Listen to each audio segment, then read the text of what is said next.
La voiture autonome est l'objet de tous les fantasmes. Va-t-elle remplacer les chauffeurs de taxi? Sera-t-elle généralisée dans la ville intelligente de demain? Pourra-t-on téléphoner, lire un livre ou même regarder un film tout en conduisant, ou plutôt en se laissant conduire à bon port?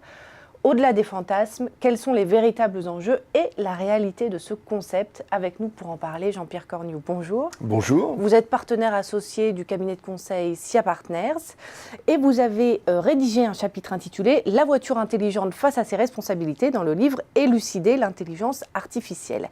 Alors, première question que j'ai envie de vous poser, quel regard est-ce que vous portez sur cet engouement autour de la voiture autonome et surtout à quoi ça sert? Alors la question est fondamentale. À quoi ça sert? On a la rencontre de deux idées simples. On a une voiture dont on se pose des tas de questions pour savoir comment l'améliorer, la rendre moins nocive pour l'environnement et plus efficace pour la fonction de transport, surtout dans une perspective d'urbanisation de la planète. Et puis d'autre part, on a fait des progrès considérables en matière d'intelligence artificielle et on se dit qu'on va pouvoir peut-être se passer de la fonction de conduite qui est un coût dans le monde professionnel et qui est parfois désagréable ou pénible dans le monde personnel. Donc la voiture autonome, c'est la rencontre de deux idées. Comment améliorer la voiture? Comment améliorer l'efficacité globale des systèmes? Alors c'est pour ça qu'il y a plein d'objectifs dans la voiture autonome. Le premier objectif, c'est de diminuer la congestion urbaine en réduisant le nombre de voitures, réduire la pollution, réduire l'accidentologie et développer des outils rendant la fluidité de la mobilité beaucoup plus grande. Parce qu'il ne faut pas imaginer que la voiture autonome, ça sera la même que celle d'aujourd'hui. Oublions cette image des gens derrière leur volant qui se croisent les bras, c'est de toute évidence pas ce qui va se produire. Ce qui va se produire, c'est que la voiture autonome sera un objet important de la mobilité urbaine.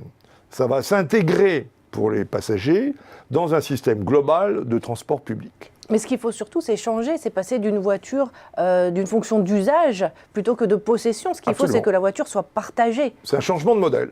Vous avez raison, c'est un changement majeur de modèle et c'est la raison pour laquelle, d'ailleurs, l'autonomie du transport va progresser dans le champ professionnel.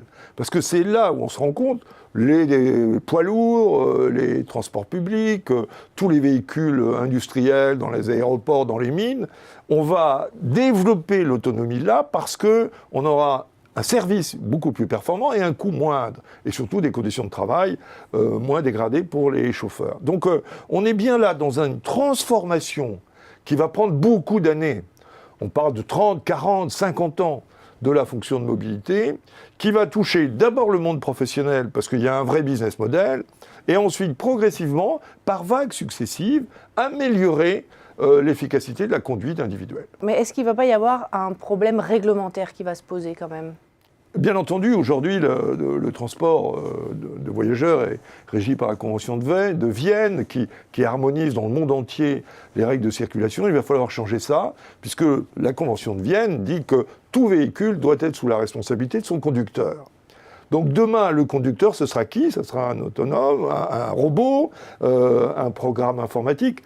On est en train de travailler là-dessus, tous les juristes y travaillent.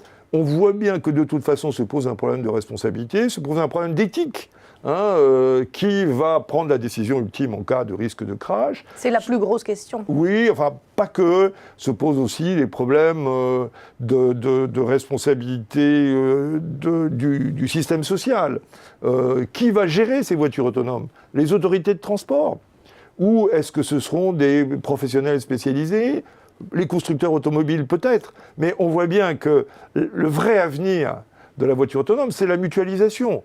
Donc c'est une succession au modèle Uber qu'on connaît, au taxi. C'est donc un vrai changement global, systémique de la fonction de mobilité. Mais la route est encore longue. Merci Jean-Pierre Cornioux pour votre éclairage. Merci.